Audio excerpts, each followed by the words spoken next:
Hey guys, welcome back to my channel. तो आज के इस वीडियो में मैं आपको एक्सप्लेन करने वाली हूँ 2026 में आई बंगाली सीरीज ठाकुमार झूली। तो चलिए विदाउट वेस्टिंग टाइम सीरीज का एक्सप्लेनेशन स्टार्ट करते हैं। सीरीज स्टार्ट होती है आम्रपाली नाम की लड़की की शादी से, जो कि तैयार होकर शादी के मंडप में आती है कि तभी वो गिर जाती है और उसकी वहीं पर मौत हो जाती है। जिसके बाद कहानी कुछ दिनों आगे बढ़ती है, जहाँ हम गिरीशबाला नाम की बूढ़ी लेडी को देखते हैं, जो अपनी बिल्लियों को खाना खिला रही थी। वो अपनी बिल्ली हरी को आवाज लगाती है, बट हरी वहां पर नहीं आती। गिरीशबाला अपनी पोती मुस्कान के साथ रहती है, जो कि कुछ टाइम पहले ही लंदन से आई थी आम्रपाली की शादी अटेंड करने के लिए। कि तभी वो दोनों देखते हैं कि हरी की मौत हो गई थी, उसका गला काट कर किसी ने उसे मार दिया था। और साथ ही वहां पर एक चिट्ठी मिली थी, जिसमें लिखा गया था कि मेहमान बनकर आए हो तो मेहमान बनकर ही रहो। अगर दूसरों के खून का राज खोलने की कोशिश करोगे तो खुद के अपनों को खो दोगे। और ये देखकर दादी समझ गई थी कि किसी ने उनकी बिल्ली को जानबूझकर मारा है, और इसी वजह से वो पुलिस स्टेशन आ जाती है और इंस्पेक्टर को कहने लगती है कि उसकी बिल्ली के कातिल को पकड़े, और साथ ही आम्रपाली के भी। जो सुनकर इंस्पेक्टर भी काफी हैरान था कि दादी यहाँ पर अपनी बिल्ली की मर्डर की कंप्लेंट लिखने के लिए आई थी। वो उससे पूछता है कि आखिर उसे किसके ऊपर शक है। तो दादी बताती है कि जिसने आम्रपाली को मारा है उसी ने शायद उसकी बिल्ली को मारा होगा, क्योंकि जिस दिन आम्रपाली की मौत हुई थी वो वहीं पर थी। एक्चुअली आम्रपाली और मुस्कान काफी अच्छी दोस्त थी, और आम्रपाली की शादी अटेंड करने के लिए ही मुस्कान यहाँ पर आई थी। जब आम्रपाली की इस तरह से अचानक मौत हो गई तो ये देखकर सभी घर वाले काफी हैरान थे, क्योंकि आम्रपाली रॉय फैमिली की इकलौती बेटी थी। एक्चुअली रॉय फैमिली बहुत ज़्यादा रिच थी, और उनकी बेटी की इस तरह से मौत को देखकर आम्रपाली की माँ बहुत ज़्यादा रोने लगती है। आम्रपाली के दादाजी चाहते थे कि जल्दी से आम्रपाली का अंतिम संस्कार हो जाए, बट तभी ये सब देखकर दादी कहती है कि सबसे पहले वो आम्रपाली का पोस्टमार्टम करवाए, जिसके लिए आम्रपाली के दादाजी मना कर रहे थे। बट आम्रपाली की माँ कहती है कि पोस्टमार्टम करना चाहिए, तभी उन्हें पता चलेगा कि आखिर उनकी बेटी के साथ क्या हुआ। अब दादी की वजह से सब लोग पोस्टमार्टम के लिए कन्विंस हुए थे, जिसकी वजह से उन्हें लगता है कि उनकी बिल्ली को उसी किलर ने मारा है, क्योंकि इसी की वजह से उसका राज बाहर आ सकता है। इसलिए वो इंस्पेक्टर से कहती है कि वो जल्दी से जल्दी आम्रपाली के किलर को ढूंढे, और उनके बिल्ली के भी। ये बोलकर वो वहां से निकल आती है। यहाँ पर हमें पता चलता है कि गिरिजाबाला पहले से ही बहुत ज़्यादा होशियार थी। जब वो शादी करके इस गांव में आई तब वो बहुत जल्दी फेमस हो गई, क्योंकि किसी का कुछ भी खो जाता तो वो गिरिजाबाला के पास ही आता, और गिरिजाबाला उसे ढूंढती थी। यानी कि गिरिजाबाला के अंदर एक डिटेक्टिव के सारे गुण थे। वो हर चीज़ को अच्छे से ऑब्जर्व करती। अब वो और मुस्कान जब वहाँ से जा रहे थे तो एक आदमी उन्हें फॉलो करने लगता है, और गिरिजाबाला उसे पकड़ लेती है। तो वो आदमी बताता है कि उसका नाम रोनो है और वो रद्दी का काम करता है। आम्रपाली की जिस दिन शादी हुई थी उसके एक दिन पहले उसके यहाँ पर रॉय फैमिली की काफ़ी ज़्यादा रद्दी आई थी, और उसमें से ये डायरी भी थी, और हो सकता है ये दादी के काम आए। ये बोलकर वो डायरी उसे दे देता है। जिसके बाद मुस्कान जब डायरी चेक करती है तो उसे पता चलता है कि ये डायरी आम्रपाली की थी। जिसके बाद हम आम्रपाली के दादाजी प्रताप सिंह रॉय को देखते हैं, जिनके अपने एक नौकर गुड्डू के साथ किसी बात पर लड़ाई हो रही थी। जिसके बाद गुड्डू वहां से गुस्से से चला जाता है। तो वही मुस्कान अपनी दादी के साथ आम्रपाली के घर आती है, जहाँ पर वो आम्रपाली की दादी के साथ बात कर रही थी, जो कि अभी पैरालाइज थी। कि तभी वहां पर आम्रपाली की बड़ी चाची भी आ जाती है। जिसके बाद आम्रपाली के पापा भी वहां पर आते हैं और सबको बताते हैं कि आम्रपाली के पोस्टमार्टम रिपोर्ट से पता चला है कि उसके खाने में जहर था। जो सुनकर सभी घर वाले काफी हैरान थे, क्योंकि शादी से पहले दुल्हन कुछ खाती नहीं थी, तो फिर आम्रपाली ने ऐसा क्या खाया था जिसमें जहर था। जिसके बाद हम गुड्डू को देखते हैं, जो कॉल पर किसी से बात कर रहा था। तभी उसकी तबीयत खराब हो जाती है और वो वहीं पर गिर जाता है और उसकी मौत हो जाती है। जिसके बाद उसके पास एक आदमी आता है और उसकी बॉडी को कहीं पर ले जाता है। जिसके बाद आम्रपाली का अंतिम संस्कार किया जाता है, जहाँ पर आम्रपाली का होने वाला पति जोहन तो भी आया था, जिसे इंस्पेक्टर कहता है कि जब तक पूछताछ चल रही है वो कहीं पर भी नहीं जा सकता। तो वही दादी वहाँ का माहौल देखकर समझ गई थी कि आम्रपाली का किलर इतनी आसानी से नहीं मिलेगा। इसलिए वो इंस्पेक्टर से कहती है कि वो भी इस इन्वेस्टिगेशन में इन्वॉल्व होना चाहती है, और अगर उसने मना कर दिया तो वो रोज आकर पुलिस स्टेशन में बैठ जाएगी। अब ये सुनने के बाद इंस्पेक्टर इसके लिए मान जाता है। तो वही दादी आम्रपाली की डायरी पढ़ने लगती है, जिसमें आम्रपाली ने लिखा था कि जब वो लंदन से आई तो उनके घर में झगड़े हो रहे थे। एक्चुअली आम्रपाली के अंकल का कहना था कि आम्रपाली के पापा बस जायदाद हड़पने के लिए यहाँ पर आए हैं। अब ये सब पढ़ने के बाद दादी इन्वेस्टिगेशन में लग जाती है। अगले दिन इंस्पेक्टर सबसे पूछताछ करने वाला था, मतलब अम्रपाली की फैमिली से। दादी भी वहां पर आ जाती है और हर एक को ऑब्जर्व करने लगती है। वो देखती है कि जयंत तो काफी ज्यादा पैनिक कर रहा था। ये देखकर वो समझ जाती है कि कोई ना कोई गड़बड़ है। जिसके बाद उसे पता चलता है कि अम्रपाली के पापा ने अम्रपाली की शादी यहाँ पर इसलिए फिक्स की थी क्योंकि यहाँ पर सारी प्रॉपर्टी थी। जबकि अम्रपाली लंदन में पढ़ी लिखी थी, फिर भी वो उसकी शादी गाँव में कर रहे थे। ये देखकर दादी को लगता है कि जरूर अम्रपाली में कोई प्रॉब्लम थी जिसकी वजह से वो लोग अम्रपाली की शादी उनसे छोटे घराने में करवा रहे थे। वो मुस्कान से इस बारे में पूछती है तो मुस्कान बताती है कि अम्रपाली को एक प्रॉब्लम थी, वो किसी भी चीज की स्मेल या फिर टेस्ट महसूस नहीं कर सकती थी। ये देखकर दादी को यकीन हो जाता है कि घर वालों ने इसी प्रॉब्लम की वजह से आम्रपाली की शादी जयंतो के साथ तय कर दी थी। तो वही पुलिस वालों को अम्रपाली की चाची संध्या बताती है कि घर में प्रॉपर्टी को लेकर बहुत बड़ा झगड़ा हुआ था, जिसे अम्रपाली के बुआ के बेटे ने शुरू किया था। अब बुआ का बेटा वहां पर नहीं था, जिसकी वजह से उसके साथ पूछताछ नहीं हो पाती। जिसके बाद दादी अम्रपाली की माँ मालिनी से पूछती है कि शादी में केटरिंग का कॉन्ट्रैक्ट किसे दिया गया था, तो वो बताती है कि बिपिन को। जिसके बाद दादी को पता चलता है कि जिस रद्दी वाली ने उन्हें अम्रपाली की डायरी दी थी उसकी मौत हो चुकी है। ये देखकर वो समझ जाती है कि उसे भी मारा गया है, इसलिए वो इंस्पेक्टर से कहती है कि वो उसका भी पोस्टमार्टम करे, बट इंस्पेक्टर इसके लिए मना कर रहा था। तो दादी उसके ऊपर काफी गुस्सा होती है और उससे पूछने लगती है कि अम्रपाली के पोस्टमार्टम से पता चला है कि उसे जहर दिया गया था, तो फिर अब तक इंस्पेक्टर ने केटरर से पूछताछ क्यों नहीं की। अब ये सुनने के बाद इंस्पेक्टर भी काफी शॉक था, क्योंकि उसकी गलती दादी ने पकड़ ली थी, इसलिए वो दादी की बात मान लेता है।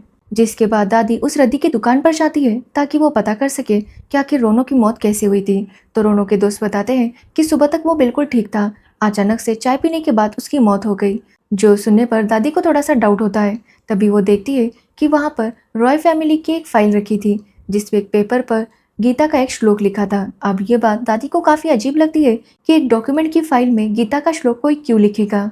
जिसके बाद इंस्पेक्टर घर के नौकरों से पूछताछ करता है, जिसमें एक थी मीनू, जो कि बोल नहीं सकती थी और वो अपने हस्बैंड अरुण के साथ वहां पर आई थी। अरुण काफी डरा हुआ लग रहा था और वो जल्दी से वहां से निकल जाता है। अब दादी को अरुण पर डाउट हो रहा था, क्योंकि अरुण चाय बेचता था और उस रद्दी वाले की मौत भी चाय पीने के बाद ही हुई थी, जिसकी वजह से उसे अरुण पर काफी शक था। कि तभी दादी देखती है कि आम्रपाली का होने वाला पति जयंत तो एक लड़की के साथ रोमांस कर रहा था। ये देखकर दादी काफी हैरान थी कि कोई 4 दिन में मूव ऑन कैसे कर सकता है। कि तभी वहां पर बुर्का पहनकर एक औरत आती है और मुस्कान की बैग छीनने लगती है, जो देखकर दादी सुपारी कट करने की जो मशीन होती है उसे उस औरत पर फेंक कर मारती है। जिसके बाद वो औरत वहां से भाग जाती है और बैग वहीं पर छोड़ देती है। बट दादी ने उस औरत के हाथ में एक सिल्वर की कछुए वाली अंगूठी देख ली थी। अब दादी घर आने के बाद उसी अंगूठी के बारे में सोच रही थी। तब उन्हें याद आता है कि उन्होंने मिनोती के हाथ में भी वही अंगूठी देखी थी। तभी मुस्कान अपनी बैग को चेक करती है तो उसमें उन्हें एक लेटर मिलता है, जिसमें लिखा गया था कि अगर दादी अभी भी नहीं रुकी तो और भी मौत होंगी। ये देखकर दादी समझ जाती है कि वो लेडी वो बैग छीनने के लिए नहीं, बल्कि ये चिट्ठी देने के लिए आई थी। जिसके बाद दादी अम्रपाली की दादी से मिलने जाती है, जहाँ पर अम्रपाली की दादी उन्हें बताती है कि वो पहले से ऐसी पैरालाइज नहीं थी। कुछ सालों पहले दुर्गा पूजा के दिन बाथरूम में ग्लिसरीन था और वो वहां पर चली गई, जिसकी वजह से वो गिर गई और पैरालाइज हो गई। जो सुनकर दादी को लगता है कि किसी ने जानबूझकर उस दिन बाथरूम में ग्लिसरीन रखा था ताकि दादी वहां पर आए और गिर जाए। अब अम्रपाली की 13वीं थी, तब दादी देखती है कि अम्रपाली के जो बुआ का बेटा है वो काफी ज्यादा पैनिक कर रहा था। एक्चुअली उसे ड्रग्स की आदत थी और ड्रग्स ना मिलने की वजह से वो इस तरह से बिहेव कर रहा था। ये देखकर दादी को उसके ऊपर भी डाउट होने लगता है, क्योंकि ड्रग्स में इंसान कुछ भी कर सकता है। और बुआ के बेटे को वैसे भी प्रॉपर्टी में बहुत ज़्यादा इंटरेस्ट था और प्रॉपर्टी के लिए वो अम्रपाली को मार सकता है। साथ ही दादी का डाउट जयंतो पर भी था, बट अगर जयंतो को अम्रपाली को प्रॉपर्टी के लिए मारना होता तो वो उसे शादी के बाद मारता। अब दादी को मिनोती पर बहुत ज़्यादा डाउट हो रहा था, क्योंकि उसने आज देखा था कि मिनोती के हाथ में उसकी वो अंगूठी नहीं थी। तो वही पुलिस वालों को गुड्डू की बॉडी एक सुनसान एरिया में एक फ्रीजर में रखी हुई मिलती है। तो वही मुस्कान उस रद्दी वाले की वाइफ से मिलने चाहती है ताकि उससे कुछ और इन्फॉर्मेशन मिल सके, बट उसे ज़्यादा कुछ पता नहीं था। यहाँ पर वेद नाम का एक रिपोर्टर भी आया था और उसे जब पता चलता है कि उस रद्दी वाले का शायद मर्डर हुआ है तो वो बहुत ज़्यादा डर जाता है। तो वही दादी इंस्पेक्टर के साथ मिलकर विपिन से पूछताछ करने लगती है। यहाँ पर विपिन पहले से ही बहुत ज़्यादा डरा हुआ था। इंस्पेक्टर उससे पूछता है कि जब उसका फ्रीजर गायब था तो उसने पुलिस कंप्लेंट क्यों नहीं की। तो वो बताता है कि उस घर में डेथ हुई थी, जिसकी वजह से उसने इन सब बातों पर ध्यान नहीं दिया। अब यहाँ पर दादी विपिन से उसका नंबर लेती है, जिसके बाद वो इंस्पेक्टर से कहती है कि विपिन ने ये मर्डर नहीं किया। अब दादी मुस्कान को बताती है कि आम्रपाली की मौत उसके घर में हुई थी, जहाँ पर कृष्ण की स्थापना की गई है। तो वही रद्दी वाले की मौत हुई थी, वहाँ पर कृष्ण का श्लोक लिखा गया था और साथ ही अरुण की बॉडी जहाँ पर मिली थी वहाँ के पीछे ही विष्णु मंदिर है। दादी कहती है कि किलर इन सब सिग्नल्स का यूज करके कुछ बताना चाहता है। जिसके बाद हम अम्रपाली की बुआ के बेटे को देखते हैं जो अपने रूम का दरवाजा नहीं खोल रहा था। उसकी माँ और संध्या दरवाजा खोलने की काफी कोशिश करते हैं बट वो नहीं खोल पाते। जिसके बाद फाइनली दरवाजा तोड़कर वो अंदर आते हैं तो देखते हैं कि उसके बुआ के बेटे की भी मौत हो गई थी। ये देखकर सभी घर वाले सदमे में चले गए थे क्योंकि पहले अम्रपाली और अब घर का बेटा भी चला गया था। जो देखकर अम्रपाली की बुआ चाहती थी कि उनके बेटे का भी पोस्टमार्टम हो ताकि उसका किलर भी पकड़ा जाए। अब इंस्पेक्टर भी काफी ज्यादा टेंशन में था। दादी भी जानती थी कि और भी मर्डर्स हो सकते हैं, इसलिए वो अपनी पोती से कहती है कि वो अपना ध्यान रखे। जिसके बाद दादी इंस्पेक्टर से मिलने आती है जहाँ पर इंस्पेक्टर काफी टेंशन में था क्योंकि वो भी समझ नहीं पा रहा था कि एक ही घर में, वो भी इतने बड़े घर में, भाई बहन दोनों की मौत कैसे हो सकती है। जिसके बाद दादी फिर से अम्रपाली की डायरी पढ़ने लगती है जिसमें अम्रपाली ने लिखा था कि उसकी जो बीमारी थी वो उससे पहले से नहीं थी। एक्चुअली उसके साथ एक हादसा हुआ था और उसके बाद से उसे एक ट्रॉमा लग गया था और उसके बाद से ही उसे टेस्ट और स्मेल फील नहीं होता था। जिसके बाद दादी अम्रपाली के भाई की बॉडी की फोटोज देखती है तो वो देखती है कि वहाँ पर एक मोरपीस भी था। ये देखकर वो समझ जाती है कि किलर ने वहाँ पर फिर से कृष्ण से जुड़ा हुआ एक सिग्नल छोड़ दिया था। अब ये सब देखकर दादी फिर से काफ़ी परेशान हो जाती है क्योंकि वो समझ नहीं पा रही थी कि आखिर किलर कहना क्या चाहता है। बट वो इसके बारे में इंस्पेक्टर को कुछ भी नहीं बताती क्योंकि वो जानती थी कि वो इस बात को सीरियसली नहीं लेगा। जिसके बाद दादी, मुस्कान और वेद जब घर जा रहे थे तो कोई बाइक वाला जानबूझकर दादी और मुस्कान के ऊपर बाइक चढ़ाने की कोशिश करता है बट वो दोनों तो बच जाती है। बट वेद को बहुत ज़्यादा चोट लगती है इसलिए उसे हॉस्पिटल लेकर जाते हैं जहाँ पर मुस्कान वेद की काफ़ी हेल्प करती है और ये देखकर हम समझ पाते हैं कि वो दोनों कहीं ना कहीं एक दूसरे को पसंद करते हैं। तो वही दादी जयंत को एक लेटर लिखकर बुलाती है जिसमें उसने लिखा था कि वो उसके अफेयर के बारे में जानती है। अब ये पढ़कर जयंत भी काफ़ी डर जाता है और दादी से मिलने आता है। अब दादी उसे सब कुछ पूछती है तो जयंत उसे बताता है कि एक्चुअली वो एक लड़की से प्यार करता था बट उसके घर वाले चाहते थे कि वो अम्रपाली से शादी करे क्योंकि अम्रपाली के दादाजी ने कहा था कि अगर जयंत अम्रपाली से शादी करेगा तो वो कोलकाता में उसे एक बहुत बड़ा फ्लैट देंगे, साथ ही बहुत सारे पैसे भी मिलेंगे। और इसी वजह से जयंत ये शादी करने के लिए मान गया था। उसने डिसाइड किया कि शादी के कुछ टाइम बाद वो अम्रपाली को डिवोर्स दे देगा और सारी प्रॉपर्टी रख लेगा। अब ये सुनने के बाद दादी काफ़ी गुस्सा हो जाती है। यहाँ पर जयंत कहता है कि वो लालची है बट खूनी नहीं है, उसने अम्रपाली को नहीं मारा। वैसे भी अम्रपाली की मौत से उसी का नुकसान हुआ है क्योंकि उसे प्रॉपर्टी भी नहीं मिली और ना ही कुछ पैसे मिले। जो सुनने के बाद दादी को भी ये बात सही लगती है। वो समझ जाती है कि किलर कोई और है। अब अगले दिन दादी, मुस्कान और वेद मार्केट से कहीं जा रहे थे कि तभी उनके पास मिनोती आ जाती है। वो उन्हें एक पिंक बॉल दिखाने लगती है और उन्हें कुछ बताने की कोशिश करती है बट ये लोग कुछ भी समझ नहीं पा रहे थे। तभी वहाँ पर मिनोती का हस्बैंड अरुण आता है और मिनोती को गुस्से से वहाँ से लेकर जाता है। जिसके बाद अगले दिन मिनोती जब रॉय फैमिली के घर से निकल रही थी तो वो बहुत ज़्यादा टेंशन में थी और कुछ टाइम बाद ही वो गिर जाती है और उसकी वहीं पर मौत हो जाती है।